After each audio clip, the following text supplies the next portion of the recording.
another good point here. Back to the book. It is absolutely necessary to accustom soldiers to labor. If we examine Roman history, we shall find that republic looked on ease and indolence as the most formidable enemies. The consuls prepared their legions for battle by rendering them indefatigable. Rather than have them idle, they employed them on unnecessary works. Continual exercise makes good soldiers because it qualifies them for military duties. By being habituated to pain, they insensibly learn to despise danger. The transition from fatigue to rest enervates them, meaning weakens them. They compare one state with another, and idleness, that predominant passion of mankind, gains ascendancy over them. They then murmur at every trifling inconvenience, and their souls soften in their emasculated bodies. Dang.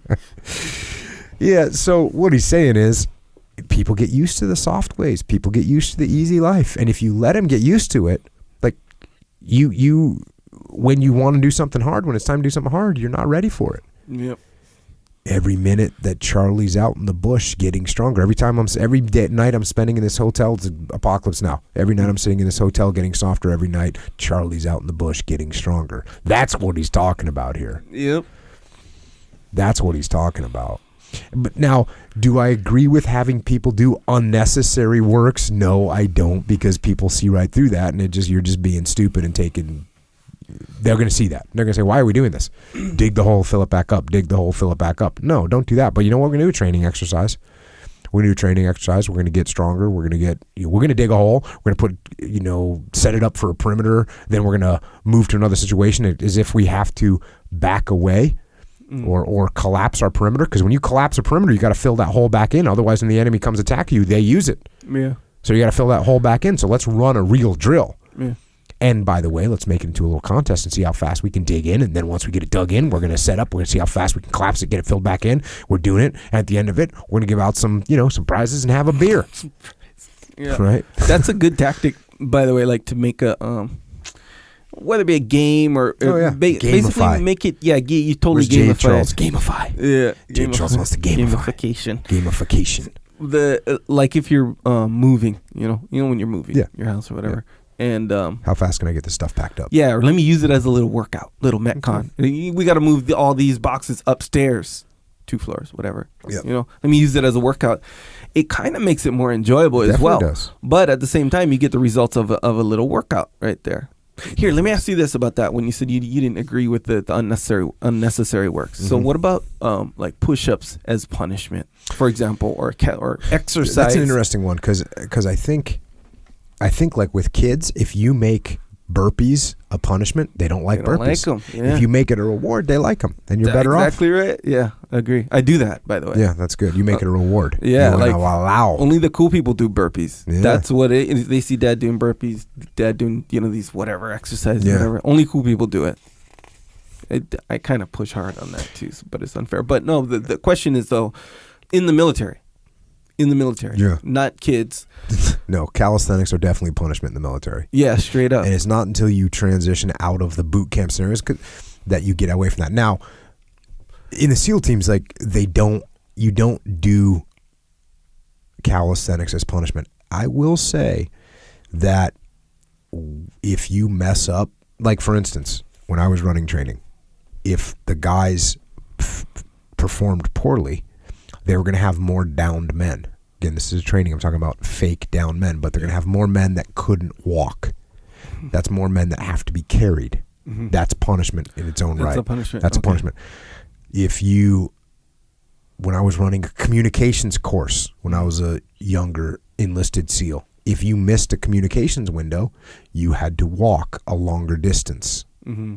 If you missed multiple, you're going to have to walk tragic distances. But that wasn't just a natural result of you missing. It was. Did you impose that punishment? It was imposed. Okay. Yes, gotcha. it was imposed, and they knew it was imposed. Yeah. Okay.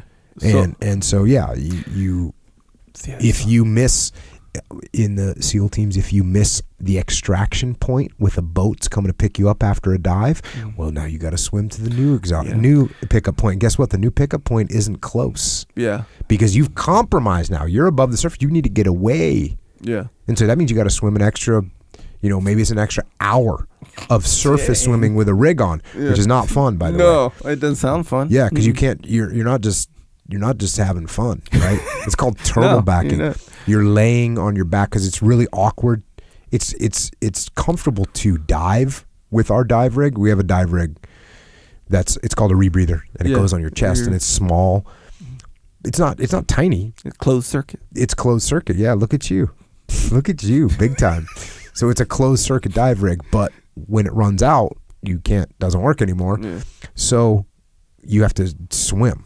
And we do something called turtleback generally, which is basically you're laying on your back and you're just finning, and it takes a long time to move very far, and it's not comfortable. So the punishment is, in training, if you miss your extraction point, that's fine.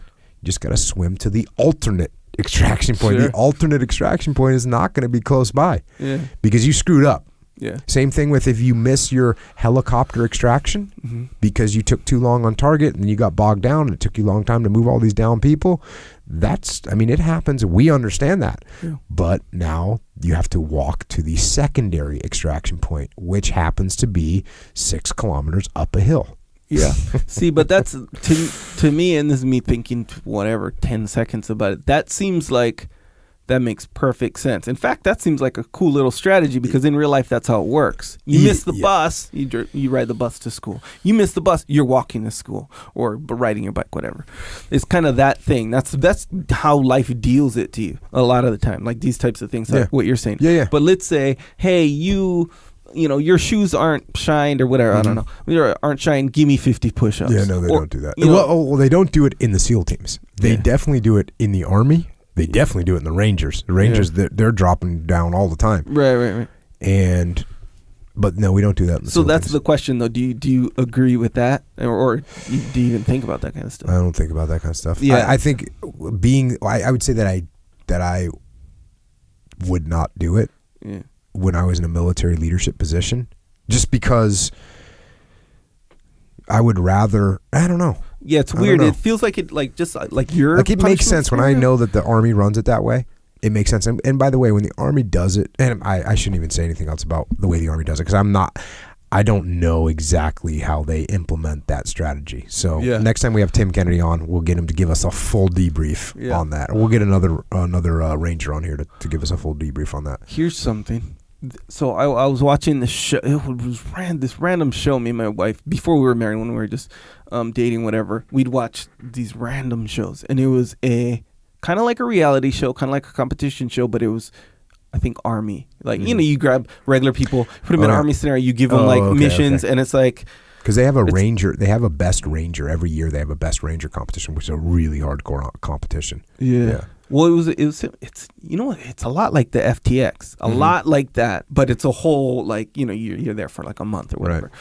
And same, but a lot of drill sergeant type situations, dropping, give me 20, 50, whatever, right? So it was towards the end of the season or whatever, and this girl was like, she was like, dang, look how strong and like muscular my arms are now. This is from all the push-ups we had to do and stuff like that, just by happenstance. Sure, she was getting punished. Sure, she was learning to follow directions more meticulously and all the stuff that you learn from, the whole, orders versus punishment situation.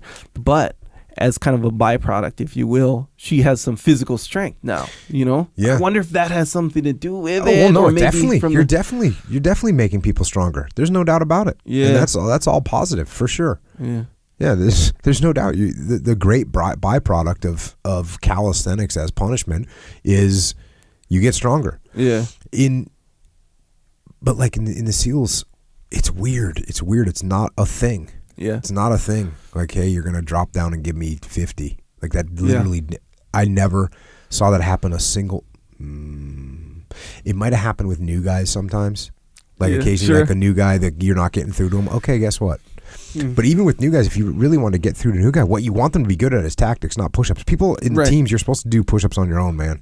Yeah, that's kind of what it seems like. We're not in here to teach you how to do push-ups. Like you need to you need to be in shape, but we want to make you better tactically. It seems like you have better things to do, is what I was going to say. But at the same time, you can't help but wonder, maybe that's just like, that's a certain way of looking at it, which is good. It seems obvious, seems effective to me, but what if there's something like that, like something from back in the day, some old school fundamental principle that's kind of why you do it. That's super effective. Maybe that's why in the teams they don't do it, because they want you to be self-disciplined. Yeah, not like specifically. Yeah, not disciplined by the group, but imposed. But yeah, you don't want to impose discipline. Interesting. So, well, regardless, I think that you should train hard because you don't want to have your soul get softened inside of your emasculated body.